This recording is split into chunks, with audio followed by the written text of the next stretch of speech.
خوف خدا و عشق مصطفیٰ، علم و عمل اصلاح معاشرہ. خوف خدا و عشق مصطفیٰ، علم و عمل اصلاح معاشرہ. فقہ شریعت و طریقت کا ہے مجموعہ مدنی مذاکرہ. الحمدللہ رب العالمین والصلاة والسلام علی سید المرسلین. اما بعد فاعوذ باللہ من الشیطان الرجیم. بسم اللہ الرحمن الرحیم. الصلاة والسلام علیک یا رسول اللہ وعلی آلک واصحابک یا حبیب اللہ. الصلاة والسلام علیک یا نبی اللہ وعلی آلک واصحابک یا نور اللہ. فرمان مصطفیٰ صلی اللہ تعالی علیہ وآلہ وسلم نمبر 25. جیسے یہ پسند ہو کہ اللہ پاک کی بارگاہ میں پیش ہوتے وقت اللہ پاک اس سے راضی ہو، اسے چاہیے کہ مجھ پر کثرت سے درود شریف پڑھے. صلو علی الحبیب صلی اللہ تعالی علی محمد. نویت سنت الاعتکاف. جب کبھی داخل مسجد ہونے کی سعادت پائیں اعتکاف کی نیت ضرور فرمائیں. نیت دل کے ارادے کو کہتے ہیں. دلی میں نیت کر لیجیے کہ میں نے سنت اعتکاف کی نیت کی. یاد رکھیے مسجد میں کھانا پینا، سونا، سحر، افطار، آب زمزم شریف پینا، نیاز کھانا، دم کیا ہو پانی پینا وغیرہ اسی صورت میں جائز ہوتے ہیں جبکہ پہلے سے اعتکاف کی نیت کی ہوئی تھی. مسجد میں آ گئے، افطاری بھی آ گئی، اعتکاف کی نیت نہیں کی تھی تو افطاری مسجد کے اندر نہیں کر سکتے.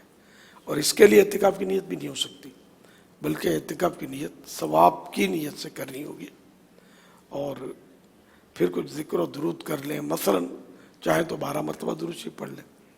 اب افطار کرنے میں حرج نہیں. صلو علی الحبیب صلی اللہ تعالی علی محمد.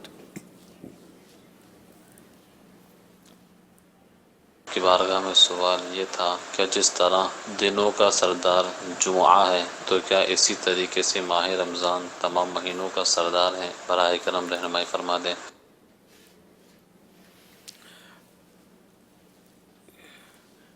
یہ حدیث پاک معجم کبیر کے حوالے سے فرمان مصطفیٰ صلی اللہ تعالی علیہ وآلہ وسلم سید الشہور رمضان و سید الایام یوم الجمعہ، یعنی مہینوں کا سردار رمضان ہے اور دنوں کا سردار جمعہ ہے. تو یوں رمضان المبارک تمام مہینوں کا سردار ہے. صلو علی الحبیب صلی اللہ تعالی علی محمد. سوال یہ ہے کہ روح کا بھٹکنا، یہ پوچھنا تھا کہ یہ کس میں کیا حقیقت ہے؟ کیا مسلمان کی روح بھٹکتی ہے یا غیر مسلم کی، یا بالکل نہیں بھٹکتی؟ مسلمان کی روح تو بھٹکنے کی کوئی صورت ہی نہیں ہے، سوال ہی نہیں، کیونکہ اگر وہ نیک ہے تو وہ عیش میں ہے اس کی روح، اور اگر وہ بد ہے تو عذاب میں ہے. تو عذاب میں بھٹکنے کی کوئی صورت نہیں ہے. اسی طرح غیر مسلم ہے اس کی روح تو ہر وقت عذاب میں ہے. تو جو عذاب میں وہ بھٹکے کیسے اور دوسروں کو تنگ کیسے کرے؟ صلو علی الحبیب صلی اللہ تعالی علی محمد. غیر مسلم کی روح عذاب میں بھی ہوتی ہے اور قید کی بھی ہوتی ہے، آزاد نہیں ہوتی. تو جو قید ہو وہ بھٹک نہیں سکتا. تو یہ جو بعض اوقات یہ بولتے ہیں کہ میں فلاں کی روح ہوں، اس سے واقعات ہوتے ہیں تو یہ دراصل وہ جن بول رہا ہوتا ہے. جن کسی پر آ جاتا ہے نا تو وہ جھوٹ بولتا رہتا ہے کہ میں یہ ہوں، میں وہ ہوں، میں اس کی روح ہوں، اس کی روح ہوں. تو یہ کوئی غیر مسلم ہوتا ہوگا جن جو اس طرح مطلب لوگوں کے عقیدے بھی خراب کرتا ہے. ورنہ روح بھٹکنا یہ بد روح یہ جو بولتے نہیں مدروبی شریر جن کے لیے شاید بولا جاتا ہوگا. صلو علی الحبیب صلی اللہ تعالی علی محمد. کیا غیر سید حضور صلی اللہ تعالیٰ علیہ وسلم کی نسبت کی وجہ سے اپنے آپ کو سید کہہ سکتا ہے؟ اسی طرح اعلیٰ حضرت کی نسبت سے پٹھان کہہ سکتے ہیں یا نہیں؟ نسبت کی وجہ سے یعنی کہ سرکار کی نسبت کی وجہ سے وہ غیر سید اپنے آپ کو سید کہے تو نسبت تو امت ہونے کی ہے، غلام ہونے کی ہے. امتی ہیں ہم، یہ نسبت کم تو نہیں ہے. غلام ہیں ان کے، یہ بھی کم نہیں ہے. سید ہونا یہ نسبت اعلیٰ ہے بے شک. تو غیر سید کا اپنے آپ کو سید کہنا یہ حرام اور جہنم میں لے جانے والا کام ہے. تو لعنت آئی ہے اور یہ کبیرہ گناہ ہے. پٹھان کا اعلیٰ حضرت سے نسبت اچھا کہ خواہ کسی کو کوئی اپنے آپ کو پٹھان کہے، اعلیٰ حضرت پٹھان دے تو میں بھی پٹھان ہوں. یہ بھی کسی قوم کا اپنے آپ کو فرد کرنا شاید یہ بھی وہی اسی حکم میں آتا ہے. شیخ کہنا، پٹھان کہنا، اپنے آپ کو علوی کہنا، عثمانی کہنا، فاروقی کہنا، قادری کہنا جبکہ ہو نہیں، نقش بندی کہنا جبکہ ہو نہیں. یہ غالباً سب ایک ہی چین ہے. اس نے اپنی نسبت غلط بیان کی. فتح رضویہ میں خیر اتنی تفصیل نہیں ہے، لیکن بہرحال یہ تو ہے کہ کسی کو اپنی یعنی فاروقی یا عثمانی تو یہ وہ ہوتے ہیں کہ جیسے کہ فاروق اعظم کی اولاد ہے تو فاروقی کہلائے گی، صدیق اکبر کی اولاد میں سے آ رہا ہے تو صدیقی کہلائے گا، مولا مشکل کشا کی اولاد میں سے تو علوی کہلائے گا. تو اسی طرح سرکار صلی اللہ تعالیٰ علیہ وسلم کی اولاد میں سے ہے تو وہ سید کہلائے گا. تو اس طرح مطلب یہ کہ اپنی نسبت بیان کرنا کہ جبکہ وہ ہے ہی نہیں ایسا تو یہ حرام ہے. اپنے آپ کو کوئی عثمانی کہے، فاروقی کہے، علوی کہے اور ہو نہیں. اور پٹھان بھی اپنے آپ کو نہیں کہہ سکتا، شیخ نہیں کہہ سکتا. اگر شیخ کا تو میں نے برابر فتح رضویہ میں پڑھا ہے کہ اپنے آپ کو شیخ کی برادری سے کہنا میں شیخ ہوں جبکہ وہ ہو نہیں. یعنی یہاں مراد برادری ہے. ویسے ایک جنرل لفظ ہے کہ جیسے کہ عرب دنیا میں وہ شیخ مانے جناب، بطور جناب یعنی حضرت، جیسے ہمارے محترم کے لیے جناب، مسٹر، حضرت کہتے ہیں نا، تو وہ عرب دنیا میں شیخ کہتے ہیں. وہ ایک دوسرے کو شیخ کہیں گے، ہم لوگوں کو بھی شیخ کہیں گے یا شیخ. تو یہ جائز ہے. اور وہ اپنے آپ کو شیخ برادری سے بتانا یہ ناجائز ہے. جیسے بعضوں کا سرنیم شیخ ہوتا ہے برادری سے، اور وہ یہ جو برادری والا شیخ ہے نا، یہ میں نے نوٹ کیا ہے کہ یہ بعد میں آتا ہے. یہ لفظ شیخ کا پہلے نہیں آتا. جیسے جنید شیخ اپنا ہے نا، اور بھی ہے نام، یہ شیخ بعد میں آتا ہے. شاید یہ علامت ہوگی برادری کی، واللہ اعلم.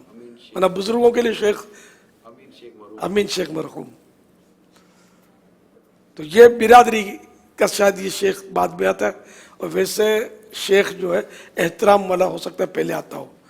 احترام والا ہوتا تو پہلے، یہ تو نوٹ کیا میں نے. صلو علی الحبیب صلی اللہ تعالی علی محمد. میرے علیہ سنت کی بارگاہ میں میرا یہ سوال عرض ہے کہ بعض لوگ جو ہیں وہ نظر بند کر لیتے ہیں، جیسا کہ میرے ساتھ بھی یہ ایک دفعہ معاملہ پیش آیا تھا. اور اس دن جو ہے وہ فجر کی نماز جو ہے وہ میری فوت ہو گئی تھی، اور مجھے انہوں نے وہ نظر بند، ایک شخص تھا، اس سے مجھے نظر بند کر لیا اور مجھ سے وہ کیش اور حتیٰ کہ وہ میرا موبائل بھی لے گیا اور مجھے کچھ بھی نہیں پتہ چلا. جیسا جیسا وہ مجھے کہتا جا رہا تھا میں بالکل ایز اٹ از ویسا ہی کرتا جا رہا تھا. اور اس کے جانے کے کم و بیش آدھے گھنٹے کے بعد میرا ذہن جو ہے وہ دماغ کا بوجھ وہ ہلکا ہوا، اور پھر مجھے احساس ہوا کہ مجھ سے وہ شخص جو ہے وہ کیش بھی لے کے جا چکا ہے اور میرا موبائل بھی لے کے جا چکا ہے. تو ایسے لوگوں کے لیے شریعت کیا حکم دیتی ہے، اور ہمیں ایسا کون سا وظیفہ وہ کرنا چاہیے جو ان لوگوں سے جو ہے وہ ہماری حفاظت ہو سکے؟ بیچاروں نے بس وہ فریاد کی ہے کہ وہ اس طرح انہوں نے وہ نظر بندی کر کے ان کو لوٹ لیا گیا، موبائل بھی لے گئے، پیسے بھی لے لیا اس نے. تو یہ بھی ایک جادو ہی کی قسم ہو سکتی ہے، نظر بندی کرتے ہیں. اللہ کریم آپ کو آپ کی جو بھی لٹ گیا اس کا نعم البدل عطا فرمائے، صبر بھی عطا فرمائے.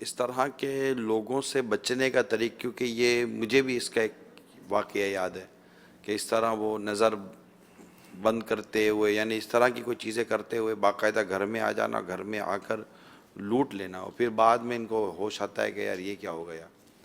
تو ایسے لوگوں کے ساتھ جو پتہ نہیں، لوگ کہتے ہیں کہ وہ دیکھتے دیکھنے میں یہ کر لیتے ہیں اور پھر یہ جیسا کہتے ہیں ویسا بندہ کرتا چلا جاتا ہے.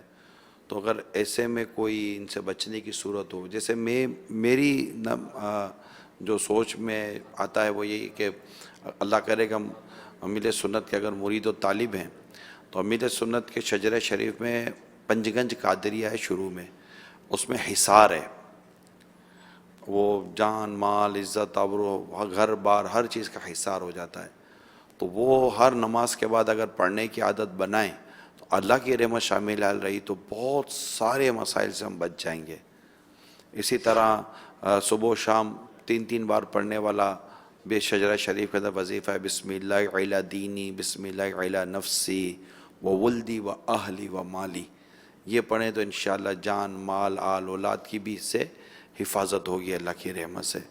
تو یہ چند چیزیں ہیں سر دست و ذہن میں ہیں کہ اگر اس سے ہم اپنے ہر نماز کے بعد کے اس میں لے لیں، پنجگنج قادریہ میں جو صبح پڑھنے جو ہر نماز کے بعد پڑھنے کا، اس میں حصار بھی ہے پہلے، تو انشاءاللہ امید ہے کہ اس سے فائدہ ہوگا. صلو علی الحبیب صلی اللہ تعالی علیہ. یہ سوال چلا.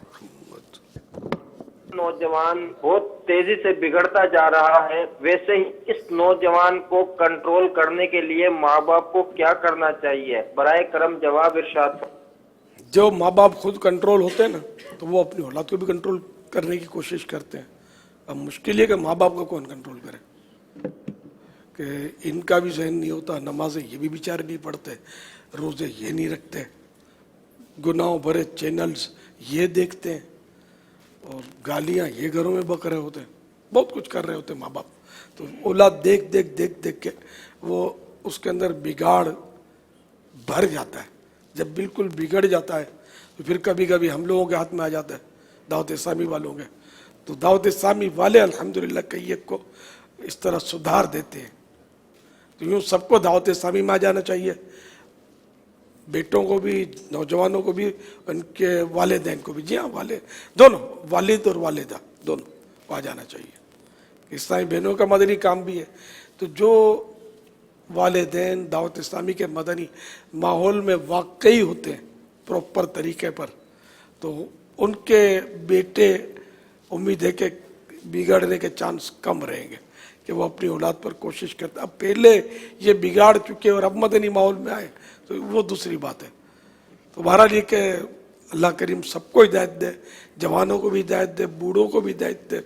بوڑھوں کا گناہوں میں پڑا رہنا یہ زیادہ تعجب خیز ہے کہ اب تو ان کے پاس کوئی آپشن نہیں ہے نا، کہ بالکل یعنی سامنے موت ہے، ان کو محسوس نہیں ہوتا، احساس نہیں ہے. تو ان کو تو زیادہ ڈرنا چاہیے. جوانوں کو بھی ڈرنا چاہیے کہ جوان موتیں بھی بہت ہو رہی ہیں حادثوں کے ذریعے، یا ویسے جوان بھی بیمار ہو جاتا ہے اور فوت ہو جاتا ہے. سبھی کو اللہ سے ڈرنا چاہیے. بوڑھوں جوان کے تعلق سے کچھ اشعار ہیں کہ بوڑھوں کے لیے لکھا گیا: بڑھاپے سے پا کر پیام قضا بھی، نہ چونکا نہ چیتا نہ سنبھلا ذرا بھی، کوئی تیری غفلت کی ہے انتہا بھی، جنوں کب تلک ہوش میں اب تو آبی، جگہ جی لگانے کی دنیا نہیں ہے، یہ عبرت کی جا ہے تماشا نہیں ہے. پہلے تجھے بچپن نے برسوں کھلایا، جوانی نے پھر تجھ کو مجنوں بنایا، بڑھاپے نے آ کے کیا کیا ستایا، اجل تیرا کر دے گی بالکل صفایا، جگہ جی لگانے کی دنیا نہیں ہے، یہ عبرت کی جا ہے تماشا نہیں ہے.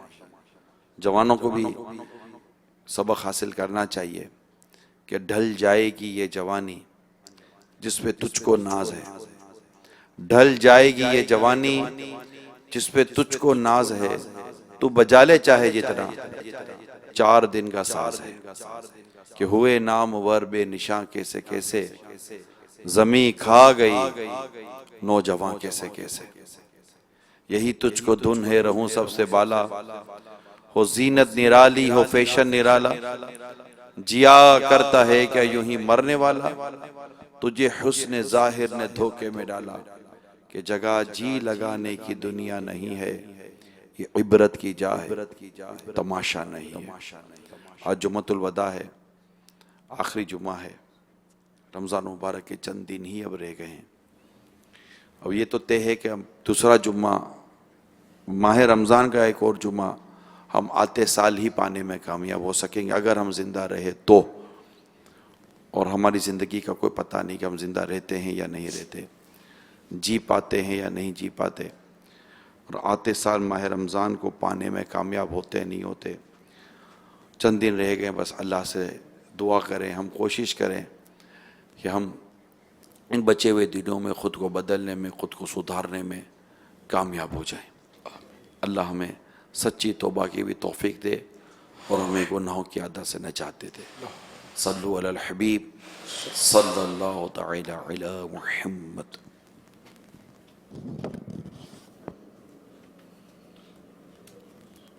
یہ سوال ہے کہ اگر مسجد میں اپنی قضا نمازیں پڑھ رہے ہوں اور دوسرا کوئی پوچھے کہ کیا پڑھ رہے تھے تو ان کو کیا جواب دینا چاہیے؟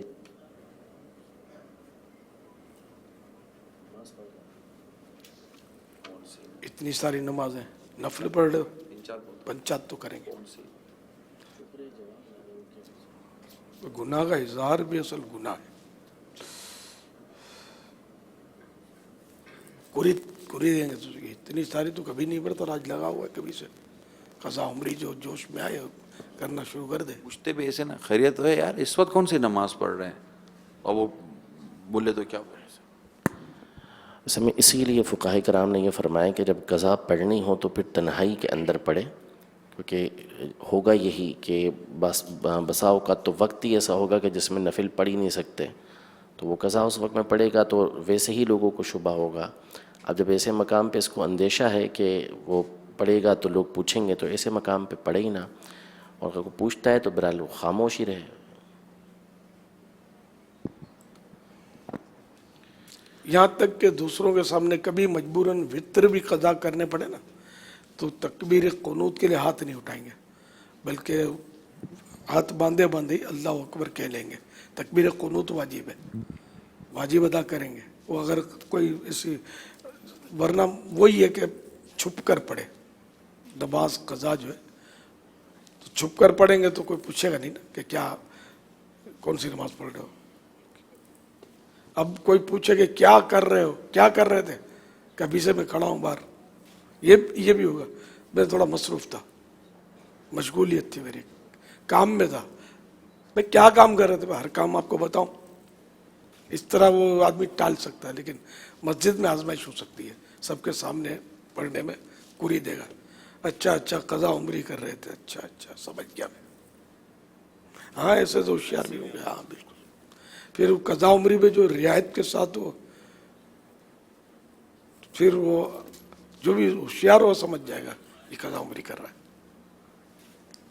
لفظ مصروف ہوں، یہ ایسا خوبصورت جملہ آپ کی بارگاہ سے ہمیں ملا ہوا ہے کہ اگر گھر میں بھی یہ نافذ ہو جائے نا تو مدینہ مدینہ ہو جائے، کیونکہ گھر میں بھی لوگ فون کرتے ہیں، معلومات لیتے ہیں نا تو بہت کریدتے ہیں، امی کے بارے میں، ابو کے بارے میں فون کے بہت ساری باتیں سوال جواب کر رہے ہوتے ہیں، تو ہر بات بتانے کی تو ہوتی نہیں ہے، تو بچوں کو بھی یہ سکھا دیا جائے کہ جب کوئی پوچھے نا تو مصروف ہیں۔ بچے تو اسی پولے کھولتے ہوں گے کہ بس فون پہ، لیکن بہرحال چلو مانا کہ وہ بچے، سامنے والے کو بھی تو سینس ہونا چاہیے نا، فون کی بات ہوئی، بیٹا ابو ہیں، تو اس کو ہم نے سکھا دیا کہ ابو مصروف ہیں، کیا کر رہے ہیں، اب یہ سوال کیوں کر رہے ہیں آپ کہ کیا کر رہے ہیں، تو یہ بہت عجیب غریب بات ہے۔ اگر اللہ ہمارے حال پہ رحم فرمائے اور ہمیں فضول کلام سے، فضول سوالات سے اللہ محفوظ فرمائے۔ جمعہ کی مبارکباد دینا جائز ہے؟ بالکل جائز ہے، اس میں کیا حرج ہے، یعنی جو بابرکت چیز ہے اس کی مبارکباد دے سکتے ہیں۔ مبارک منے باعث سے برکت والا، یہ آپ کے لیے برکت والا ہو، اس کی آپ کو برکت نصیب ہو، عید مبارک کہتے ہیں، رمضان کی مبارکباد دیتے ہیں، کیا معتکف اذان دے سکتا ہے مائک میں کہ اس کی آواز مسجد سے باہر جاتی ہے؟ اذان کا جواب، اچھا آواز باہر جاتی ہے معتکف کے، اور باہر اس کو نکلنا نہیں چاہیے. ہاں تو اس کو واقعی نہیں نکلنا چاہیے. تو ہم مدنی چینل میں جو معتکف بولے اس کی آواز تو ساری دنیا میں جاتی ہے، اس کا کیا بنے گا؟ کیا بنے گا؟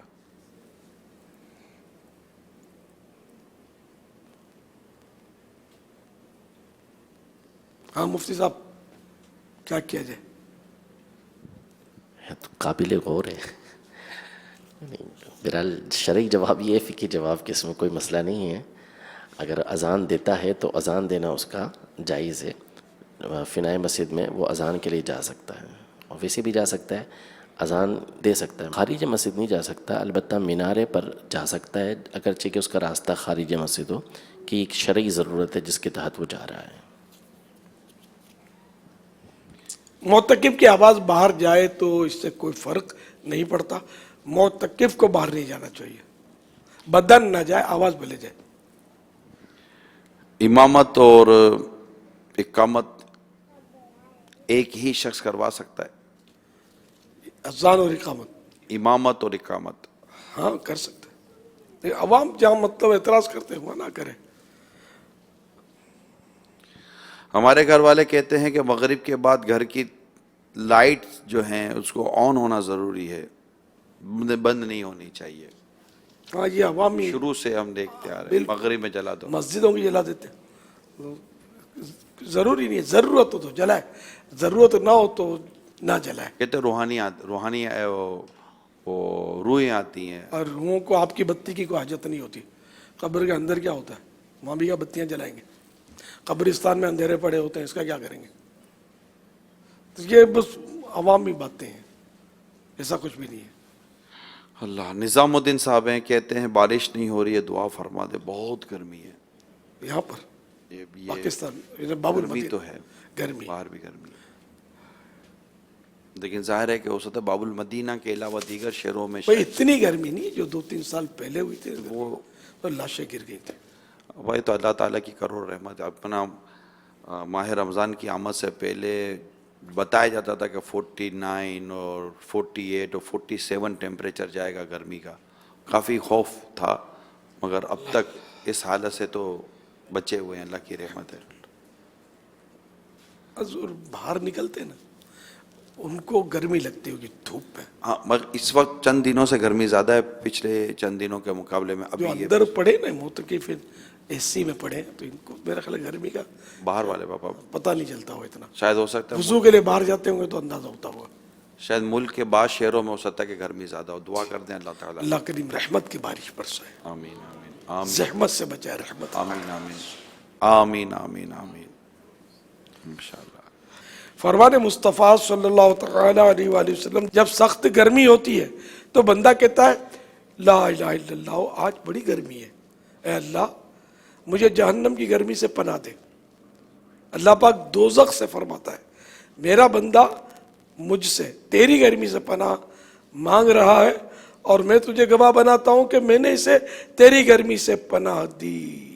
اور جب سخت سردی ہوتی ہے تو بندہ کہتا ہے لا الہ الا اللہ، آج کتنی سخت سردی ہے، اے اللہ مجھے جہنم کی زم حریر سے بچا. اللہ پاک جہنم سے فرماتا ہے میرا بندہ مجھ سے تیری زم حریر سے پناہ مانگ رہا ہے، اور میں نے تیری زم حریر سے اسے پناہ دی. صحابہ کرام علیہ الرضوان نے عرض کی جہنم کی زم حریر کیا ہے؟ فرمایا وہ ایک گڑھا ہے جس میں کافر کو پھینکا جائے گا تو سخت سردی سے اس کا جسم ٹکڑے ٹکڑے ہو جائے گا. یہ سردی کا بھی عذاب ہے جس طرح گرمی کا عذاب ہے نا. صلو علی الحبیب صلی اللہ تعالی علی محمد. جزاک اللہ خیر. اللہم اجرنی من حر جہنم. اللہم اجرنی من حر جہنم. اللہم اجرنی من حر جہنم اللہم انکا عفو کریم تحب العفو فاعف عنی صلو علی الحبیب صلی اللہ علیہ وسلم۔ اچھا عربی دعا نہ بھی آتی ہو تو اردو میں کہہ رہے ہیں، اپنی زبان میں کہہ رہے ہیں، یہ کہنا ہے لا الہ الا اللہ آج بڑی سخت گرمی ہے۔ اچھا اس کے بعد کہنا ہے وہ جو عربی میں نے پڑھی کہ یا اللہ مجھے جہنم کی گرمی سے بچا۔ اگر عربی نہیں آتی تو یہ کہنے میں بھی یہ بھی درد دعا ہی ہے، تو یوں کہہ لیں جب سخت گرمی ہو تو کیا کہنا ہے لا الہ الا اللہ آج بڑی سخت گرمی ہے، یا اللہ مجھے جہنم کی گرمی سے بچا، یہ یاد کر لیں۔ صلو علی الحبیب صلی اللہ تعالی علی محمد۔ عشاء کی اگر نماز پڑھی جائے تو تراویح نہ پڑھی جائے تو پھر یہ گناہ کر۔ عشاء کی نماز پڑھی جائے اور تراویح نہ پڑھی جائے تو کیا یہ گناہ کا کام ہے؟ تراویح سنت المؤکد ہے، عشاء کی نماز فرض ہے، تو اب یہ کہ اگر تراویح ترک کی تو برا کیا، نہیں چھوڑنی چاہیے، پڑھنی چاہیے۔ تو اسے یعنی یوں کہیں تو پر لطف عبادت ہے جو سارے سال میں رمضان میں تو ملتی ہے یہ عبادت، اس کو تو پڑھنا چاہیے۔ اور اگر چند بار ترک کی یعنی عادت بنائی اس کی، بار بار ترک کر رہا ہے تو اب گناہ گار ہے۔ صلو علی الحبیب صلی اللہ تعالی علی محمد۔ محمد حسن مظہر بلوچ ہیں، پوچھ رہے ہیں کہ ہم نے سنا ہے کہ صدقہ جتنے ہاتھوں سے گزرے گا ثواب ملے گا، بے شک سب کو ثواب ملے گا، اس لیے ہم جب گھر والے صدقہ کرتے ہیں تو سب گھر والوں کے ہاتھ لگوا کر دیتے ہیں، ایسا کرنا کیسا؟ واہ، یہ بکرے کو ہاتھ لگواتے ہیں اور یہ شاید اسی سے انڈا سب کے ہاتھوں سے نکلواتے ہیں۔ اللہ اللہ اللہ، وہ تو ہیلے کی طرف جو وہ حقدار جو ہو، یعنی واسطہ بنتے چلے جانا، جیسے میں نے ان کو دیے، انہوں نے ان کو دیے، انہوں نے آپ کو دیے، آپ نے وہاں تک پہنچائے، یعنی انہوں نے ان کو دیا، ان کو مالک بنا دیا۔ نہیں صدقہ دینے کے لیے کہا کہ اس کو پہنچا دیں، یعنی صدقہ دینے کا وکیل بنایا، تو اس نے آگے دے دیا، آگے پھر کسی اور نے دے دیا، تو یوں جتنوں ہاتھوں سے گزرتا ہوا جائے گا سب کو ثواب ملے گا۔ یہ ہے ہیلے کے باب میں بیان ہوا ہے وہ بھی تارضیہ میں۔ جی وہ بھی ہے، وہ بھی اس کے اندر آئے گا۔ اچھا، اور یہ دوسروں کے ذریعے بھجواتے رہنا۔ جی جیسے جس ان کو دے دیے تو اب ہم دونوں کو ثواب مل جائے گا، انہوں نے مجھے دیے، میں نے آگے پہنچا دیا، دونوں کو ثواب مل جائے گا۔ یعنی انہوں نے تعاون کیا ہمارے ساتھ، اصل مالک جو ہے صدقے کا وہ تو ایک ہی ہے، اب وہ دوسروں کے ذریعے بھجوا رہا ہے، جو تعاون کر رہے ہیں وہ ثواب کے حقدار ہیں۔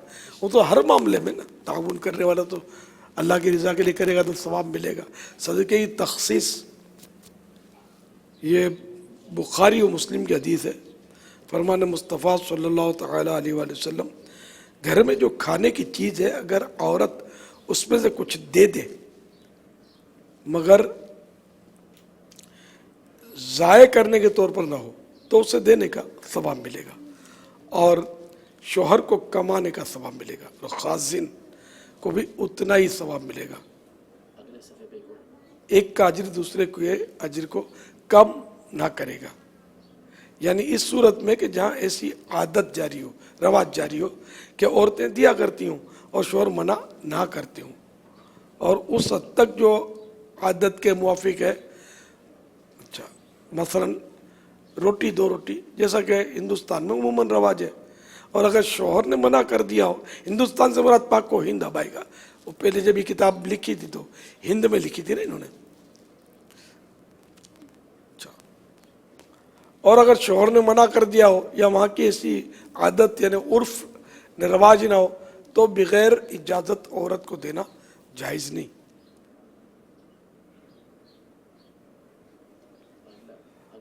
اچھا ایک اور حدیث شریف، ایک لقمہ روٹی اور ایک مٹھی خرما، خرما یعنی کہ چوارا، اور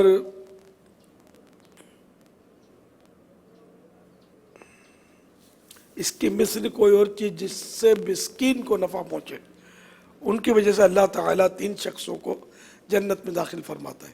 ایک صاحب خانہ جس نے حکم دیا، دوسری زوجہ یہ اسے تیار کرتی ہے، تیسرے خادم جو مسکین کو دے آتا ہے. پھر حضور صلی اللہ تعالیٰ علیہ وآلہ وسلم نے فرمایا حمد ہے اللہ کے لیے جس نے ہمارے خادموں کو بھی نہ چھوڑا. سبحان اللہ.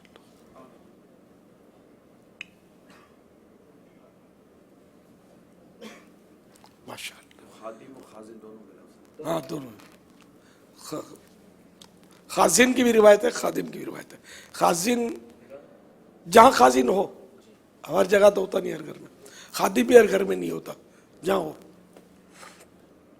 صلو علی الحبیب صلی اللہ تعالی علی محمد.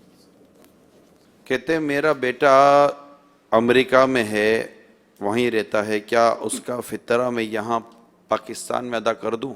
یعنی اگر جو جس کے اوپر صدقہ واجب ہوتا ہے اس کا لحاظ ہے، اگر وہ پاکستان میں ہے اور اس کی نابالغ اولاد باہر ہے تو وہ پاکستان کے اعتبار سے ادا کرے گا، اور بالغ ہے وہ کہتا ہے کہ بھائی میرے یہاں پہ ادا کر دیں تو پھر وہاں کے اعتبار سے ادا کیا جائے گا، یعنی امریکہ کے اعتبار سے.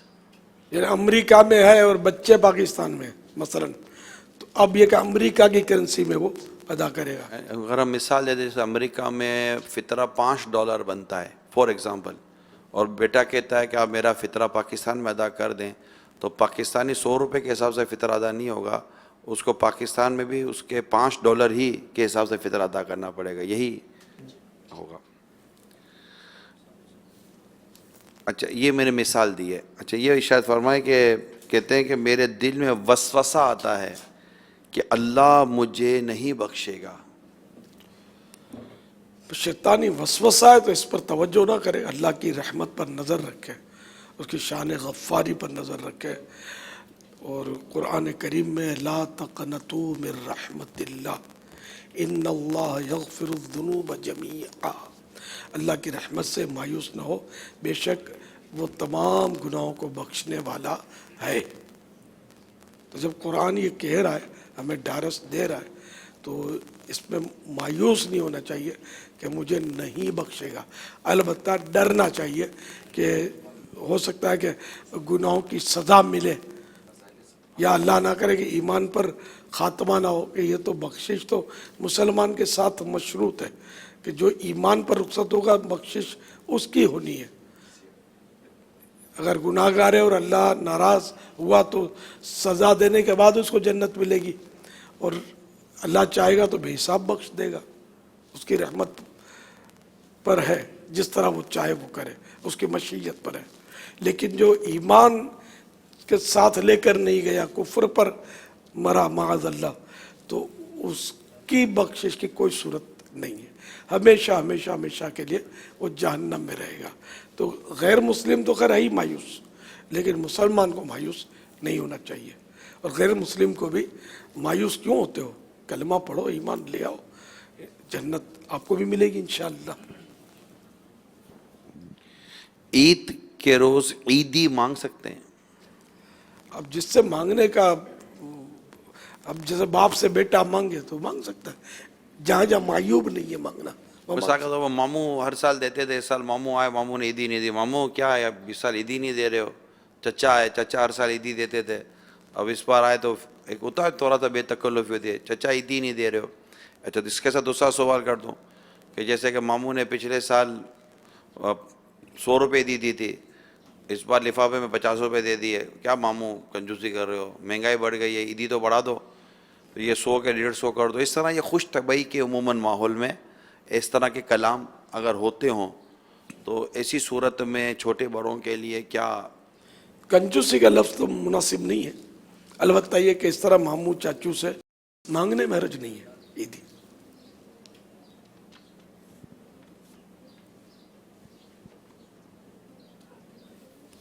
مگر ہر ایک کو آج کل انکل بولتے ہیں، انکل بھی کہتے ہیں، اور یہ چاچو تو پرانا لفظ ہو گیا، چاچا چاچو شاید. تو یہ کہ وہ چلتے آدمی کو انکل بنا کر پیسے نہیں مانگ سکتے عیدی. واقعی جو انکل ہے چچا، تو ماموں کو بھی انکل ہی بولتے ہوں گے, انگلش میں تو الفاظ نہیں ہے نا اتنے. پاپا جیسے ہم فی زمان کئی ایسے گھر ہیں جس میں ابھی بھی ماموں چچا چل رہا ہے, اور بعض گھر ایسے جن میں صرف انکل ہی چل رہا ہوتا ہے, تو یہ دونوں چیزیں ہیں.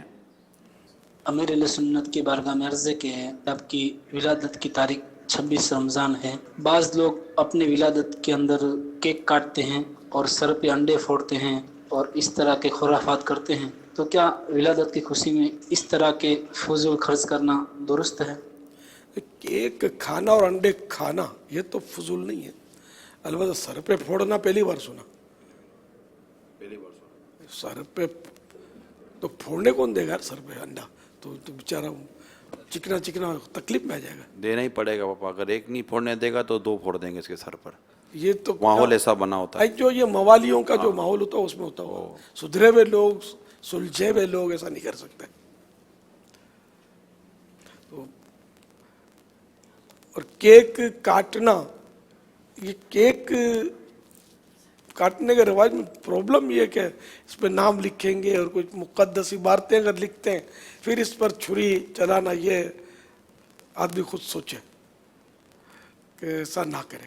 اب صرف کیک لا کر کھا لیتے ہیں مل کے کاٹ کے, تو اس کو ناجائز تو نہیں کہیں گے, لیکن میں تو کیک کو رواج نہیں دینے دیتا, اپنے یہاں لانے بھی نہیں دیتا, منع کرتا ہوں. جو اس طرح بھائی باز ایسا ہوا ہے, لائے ہیں لوگ کبھی کبھی, آہستہ آہستہ آہستہ میں نے پابندیاں. ایک نے تو پیغام ملا تھا 26 کلو کا کیک چند سال پہلے, مجھے آج یہ آپ کو یاد ہوگا 26 کلو کا کیک کسی نے کہا تھا, یاد ہے مجھے, یاد پڑتا 26 کلو کا میں بھجواؤں گا کیک. وہ بھی مجھے کسی نے کہا کہ فلاں نے کہا ہے میں بھجواؤں گا.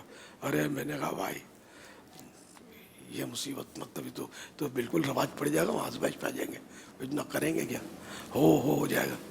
خیر پھر میں نے اس کو میں نے ہی پھر وہ صوتی پیغام دے دیا کہ نہیں بھائی ایسے نہیں کرنا, بول کیک نہیں چاہیے میرے کو. تو پھر اس نے 2600 کی جو اندازاً رقم بنتی نا, شاید اس کے مجھے رسائل بھجوا دیے, کتابیں, رسائل, اس طرح.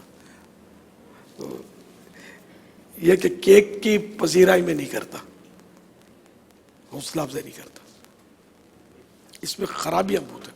وہی لکھنے والا جشن ولادت پہ بھی سرکار صلی اللہ تعالیٰ علیہ وآلہ وسلم کا مبارک نام لکھتے ہیں, جشن میلاد النبی وغیرہ. پھر اس پہ معاذ اللہ سبز گنبد بناتے ہیں, کوئی نالے پاک بناتے ہیں, اور ان کو بالکل یعنی کہ خوف نہیں ہوتا.